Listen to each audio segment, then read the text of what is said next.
selamat pagi. Kalau terbang naik pesawat komersial udah biasa ya. Bagaimana kalau merasakan sensasi terbang dengan pesawat amfibi yang penuh sejarah ini? Bisa di udara, bisa juga di atas air. Bagaimana ya rasanya makan di dalam kabin pesawat sambil duduk di kursi pilot? Masih banyak lagi nih yang akan kita bahas di pagi ini. Stay tune di Dulu Sekarang ya.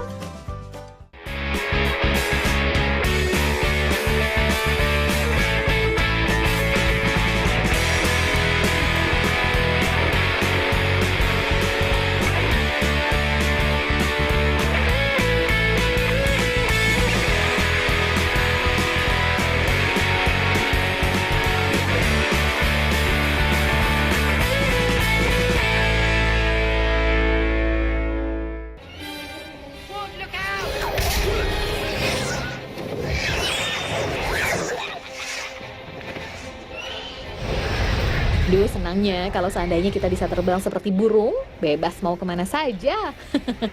Menghayal sih boleh saja ya. Keinginan manusia untuk bisa terbang rupanya banyak menginspirasi banyak penemuan dan sekaligus film.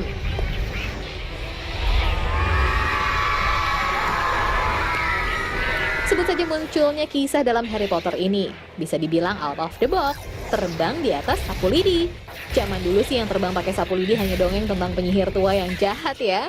Tapi di film ini, Harry Potter dan teman-temannya menggunakan sapu lidi sebagai kendaraan terbang masing-masing.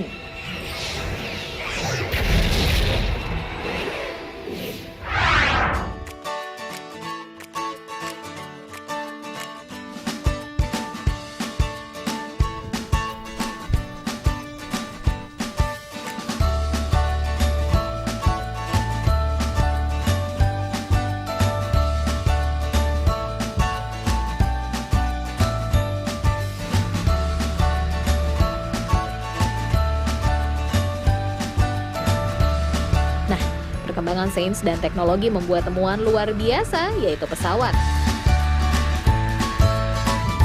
Ups, tunggu dulu, jangan main terbang aja ya. Biar aman saat terbang, hukumnya wajib nih untuk mengecek kondisi pesawat, mulai dari bahan bakar hingga mesinnya. Kalau sudah oke, baru dia layak terbang. Oke, safety first, right? Ya pemirsa Dulu Sekarang, nah sebelum kita terbang ini harus benar-benar dicek dulu kondisi pesawatnya benar-benar sehat apa enggak biar aman terbang di sana nanti. Begitu saya udah sabar lagi nih mau melihat Pulau Bintan dari ketinggian di atas sana. Oke, yuk. Oke.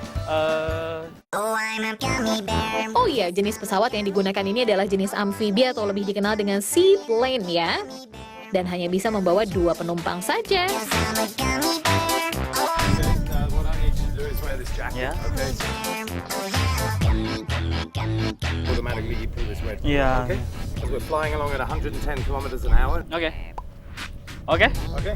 I'm flying with that wing. No, just kidding. Oke.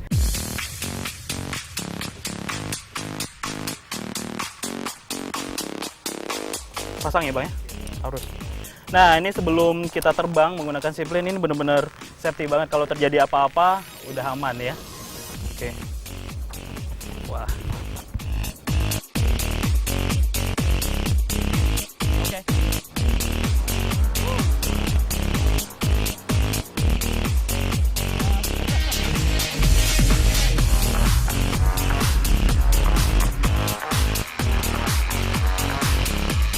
Saatnya terbang.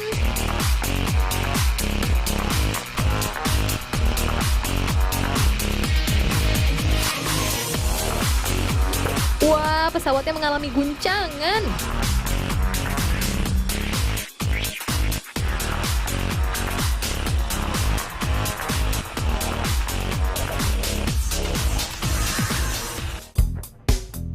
Memang waktu terbaik untuk terbang adalah pukul 8 hingga 4 sore, tergantung kondisi cuaca juga ya. Tuh, lihat, keren banget ya. Dengan ketinggian lebih dari 1.200 meter di atas permukaan air laut, pemandangan yang ditawarkan Pulau Bintan sungguh luar biasa. Mata kita dimanjakan dengan hijaunya hutan dan birunya air laut. The best banget deh. Pesawat amfibi seperti ini aslinya sudah ada sejak 2010 lalu ya. Awalnya digunakan untuk operasi pengintaian dan penyelamatan di laut. We've just got to watch out for really strong wind because we're a very light aircraft. We're a light sport aircraft. So if it's too windy or too gusty, This can be a problem for us, and obviously we're an open cockpit as well, so we don't want to be flying in the rain either. But otherwise, no, not too much can stop us. Serunya lagi, pesawat jenis ini dapat landing dan take off di atas air. Wow, keren banget! Ya, pesawat amfibi ini pertama kali diproduksi di Jerman saat Perang Dunia Kedua. Dornier Do-10 digadang-gadangkan sebagai pesawat amfibi terbesar pada saat itu. Pesawat ini mampu menampung 14 penumpang.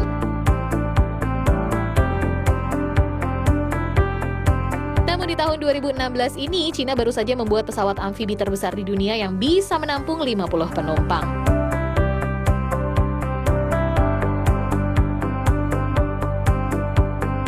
Nah, ngomong-ngomong soal pesawat, nih ada juga nih sutradara film dan juga musisi tertarik untuk mengangkat judul tentang pesawat. Kira-kira apa aja? Ini dia liputannya.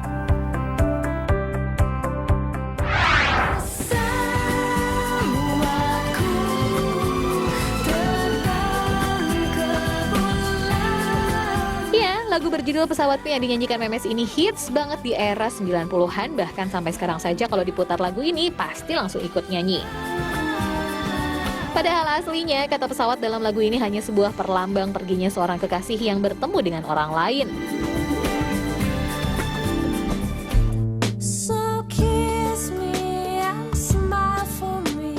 Berbeda lagi dengan lagu ini pemirsa, lagu yang berjudul Living on the Jet Plane ini memang hits banget, bahkan dapat dikatakan sebagai salah satu lagu terlaris sepanjang masa.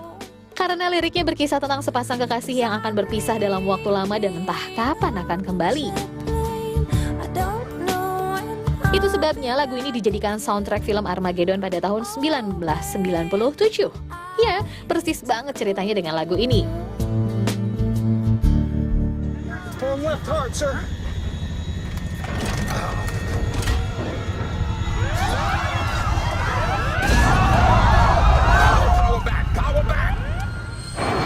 Apa jadinya ya jika pesawat yang ditumpangi ratusan penumpang terbang dengan posisi terbalik? Wah, tentunya sebuah kejadian yang luar biasa di dunia penerbangan. Namun kisah ini hanya ada di dalam film berjudul Flight. Seorang pilot nekat banget memutar balik posisi pesawat saat terjadi kerusakan. Sang pilot beranggapan bahwa dengan posisi pesawat seperti ini akan mengurangi jumlah korban saat jatuh. Peristiwa ini hanya ada dalam film saja ya.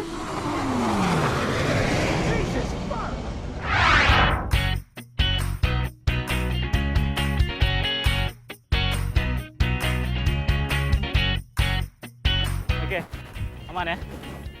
Ya pemirsa, ini dia pesawat Seaplane. Nah, ngomong-ngomong soal pesawat, ini ada tokoh dari Indonesia yang mendapat julukan sebagai Bapak Teknologi dan Bapak Demokrasi Indonesia. Pemirsa di rumah pasti menebak ya siapa dia. Bahkan perjalanan hidupnya ini juga diangkat ke dalam layar lebar.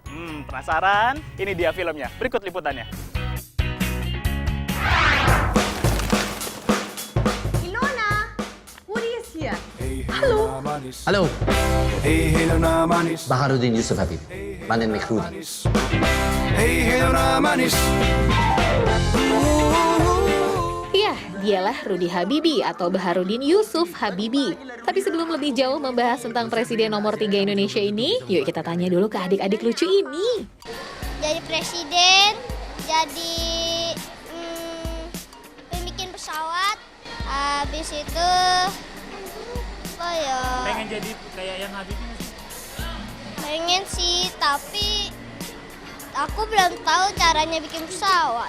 Ini pesawat siapa sih? Pak Habibie, presiden ketiga bikin pesawat. Nama Burhanuddin Yusuf Habibie memang sangat fenomenal.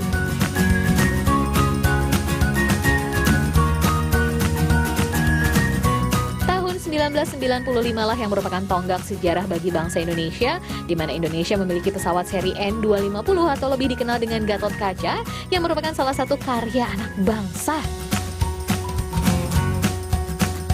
Hanya saja, karya cipta dari mantan Presiden Republik Indonesia ketiga ini harus terhenti produksi lantaran masalah politis saat itu. Meski sempat mengalami kegagalan, namun semangat itu tidak pernah luntur. Kini ia mulai lagi dengan karyanya yang lain, yaitu pesawat R80.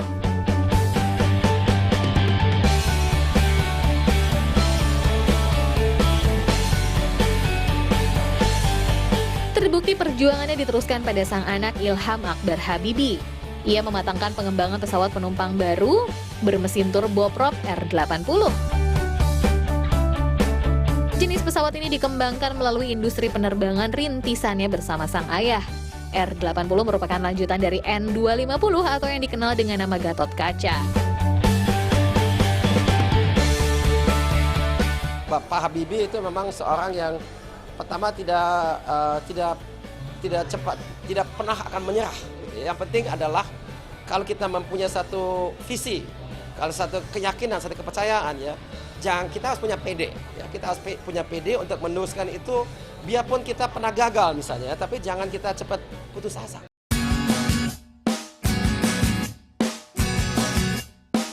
Pesawat R80 rencananya akan dipasarkan dalam negeri, namun tidak menutup kemungkinan juga akan mengincar pasar ASEAN sebagai target utama. Well, semoga lancar dan Indonesia kembali bersinar di kancah dirgantara dunia ya.